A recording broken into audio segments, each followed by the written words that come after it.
Hello and welcome back to Inside the 20. Today we're going to be going over the 2025 NFL preseason. This is just my recap, condensed basically, with all the top headlines, top storylines. A lot happened today. You got Micah Parsons, getting that a little later. NFL rivalry jerseys are out. Talk about that. All the contract disputes, all the contract extensions, and some things going on around the league. But that will be our episode today. Let's get right into it.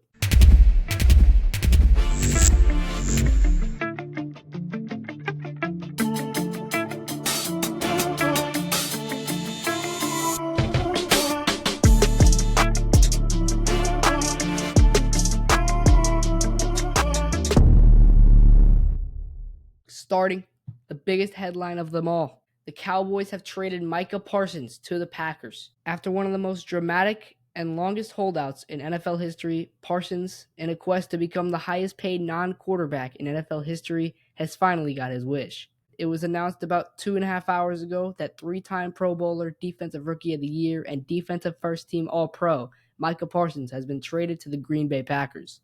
The Pack secured Parsons on a 4-year, $188 million deal, with over $62 million in the first new year of the deal, $120 million fully guaranteed, and a total of $136 million guaranteed.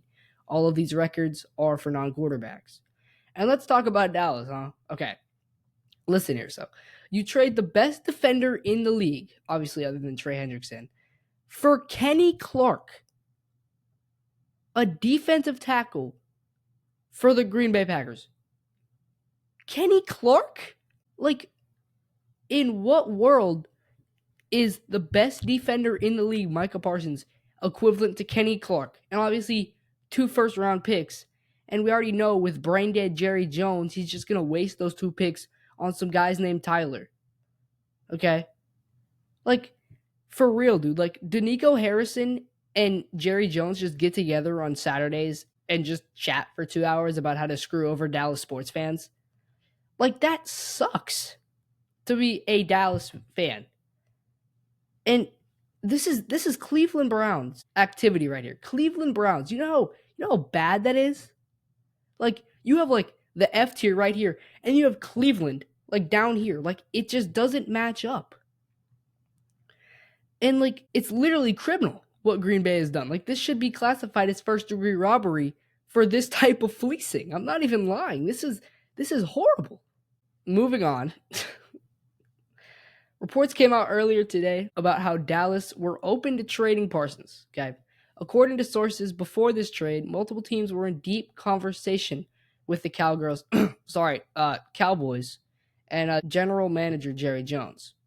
He said that the team would not trade Parsons, and that Jones believed that the Cowboys had an agreement with Parsons on a 5-year extension that would average $40 million per season. Per league sources, the Cowboys have not made any proposals since, neither has David Mogetta, who is Parsons' agent. With this trade, the Pack now look like a top contender, obviously in the NFC North and in the NFC alone, with a well-rounded offense led by Jordan Love, of course, as well as now a front-runner for the league's best defense, led by former Cowboy Micah Parsons. I'm not even going to lie, dude. With this shocking trade, Green Bay looks like a threat and a very strong contender to be in a late playoff push in mid-January. Going to Cincinnati 5-1-3, Bengals have secured Trey Hendrickson with a 1-year, $16 million contract extension. The Bengals, similar to the Cowboys, had one of the most tense holdouts of the summer with Trey Hendrickson, but in the end, they found the middle ground. After leading the NFL in sacks in 2024 and establishing himself as one of the most disruptive edge rushers in football, Hendrickson knew his value and wasn't going to be denied. Although it may have not been what he wanted, he did get a decent extension with $16 million, while balancing contracts for Jamar Chase and T. Higgins. The standoff turned into a classic hold-in, with Hendrickson attending team activities but not fully participating until a deal was reached. The deal ended up being a 1-year reworked contract worth $30 million for 2025, a $16 million raise. It included a $1 million incentive for playoff appearances and snap counts, giving Hendrickson a chance to earn even more. This was not a long-term extension. Cincinnati kept cap flexibility beyond this season, while Hendrickson got a bridge payday that matched other elite pass rushers. Both sides said they could revisit extension talks in 2026, depending on the season. For the Bengals, though, this was a very smart and calculated move. Keep their defense leader happy and motivated while staying flexible for the future. For Hendrickson, it was validation, getting paid like a top-tier defender without locking into a below-market long-term deal. It also sent a message to the locker room that the team is willing to pay stars creatively. And with the stacked AFC North and Super Bowl hopes, the Bengals needed Hendrickson back on the field, and they got it done just in time. To Washington, the Commanders have also extended their star on the offensive side of the ball, Terry McLaurin. Washington fans worried that the standoff with Terry McLaurin might turn ugly. For a very young team building around QB Jayden Daniels, losing their captain would have been a nightmare. Just before the regular season, though, the Commanders and McLaurin reached a 3-year contract extension worth up to $96 million. The deal made him the 6th highest paid wide receiver in the league, averaging around $32 million per year, with a $44 million guaranteed at signing, and $50 million if he's on the roster in April 2027. McLaurin also got a $30 million signing bonus, giving him security while keeping the 2025 cap hit manageable. The contract was structured with a void year in 2029, giving Washington's flexibility if McLaurin's production declines with age. And this deal was more than money. Similar to the Bengals, it sent a message. For a franchise often seen as unstable, committing to McLaurin showed a renewed focus on keeping core leaders. For McLaurin, it was about recognition for years of elite production, despite quarterback and offensive inconsistencies. He now enters the season financially secure and firmly the face of the offense during Jayden Daniels' formative years. Washington balanced star pay with smart financial planning, giving both sides stability, respect, and a chance to compete in a loaded NFC. To Chicago, in 2025, the Chicago Bears start a big new chapter under head coach Ben Johnson, hired after a successful run as the Detroit Lions offensive coordinator. Johnson helped the Lions have one of the best offenses in 2024, and now faces the challenge of improving a Bears offense that has struggled in recent years. A key part of this season is working with second-year quarterback Caleb Williams, the first overall pick in the 2024 draft. Johnson's experience with quarterbacks gives him the tools to help Williams grow and reach his potential. For Williams, this year is very important.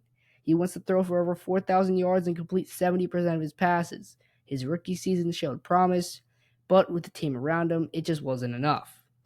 And he still needs to make the smarter decision at the end of the day and be more consistent under pressure. How he performs this year will show if he can actually sustain the NFL and be a long-term solution for the Chicago Bears. The Bears also completely rebuilt their offense, including a new offensive line. This is crucial because a strong line protects Williams and gives him time to throw. The improved line should help him stay healthy, throw more accurately, and make the offense more effective overall. The partnership between Williams and Johnson, combined with a new line, will be a key storyline this season as the Bears try to compete in a tough NFC North. To the final segment of this podcast, probably my favorite segment, the NFL Rivalry uniforms. So, I will be going through every 8 uniforms for the AFC East and NFC West and giving my personal take while also giving you the insights on the uniforms. Starting in the AFC East, starting with the Buffalo Bills. These are my personal favorites, not gonna lie. The snow vibe fits this uniform so nice. And with Buffalo constantly playing in blizzard games in mid-January, this fits perfectly. The icy textures and sharp blue tones really capture the wintry feel of this city, and the helmet design complements the frosty theme. This uniform just works. It feels like a natural extension of the team's identity. The Jets went for a Gotham City-inspired look, but honestly, it's not for me. Really don't think it's not for anybody. It's not good. I don't like it. It doesn't fit. Kind of looks like, have you guys seen the Mets City Connect uniforms? It basically just seems like that, except the Jets were just trying even harder. I mean, it basically just looks like Batman just decided to start an NFL team, but the dark base and green accents are bold, I'll give them that, but the overall vibe just doesn't resonate. Incredibly forgettable uniforms, and especially compared to all these other teams, it's just not right. To the Dolphins, and the Dolphins are probably second. I put them second or third. The ocean-inspired teal and orange mixed with the black looks incredibly clean. I know a lot of people said they don't like them. I love this one. Okay, this looks so nice, and it's just such a strong sense of identity here.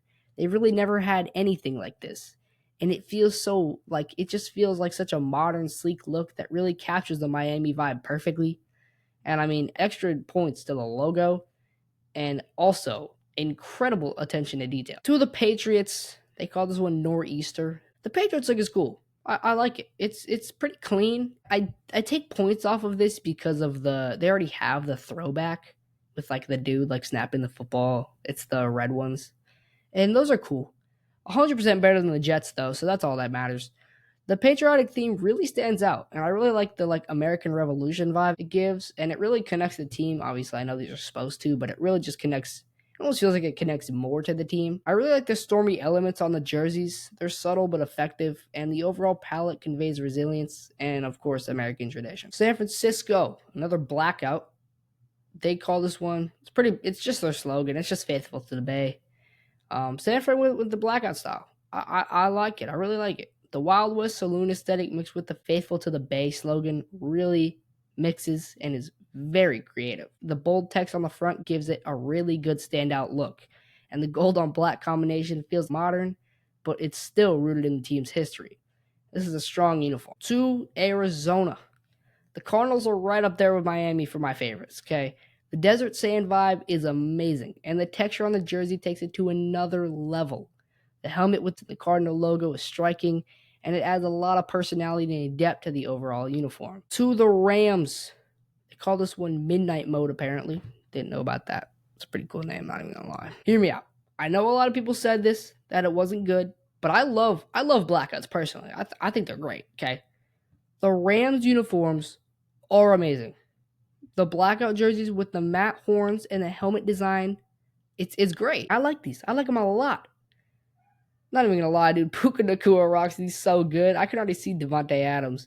The color scheme and the clean lines feel intimidating and stylish, and with the fact that LA doesn't incorporate black in really any of their uniforms, it's really nice, and I really like it. To Seattle.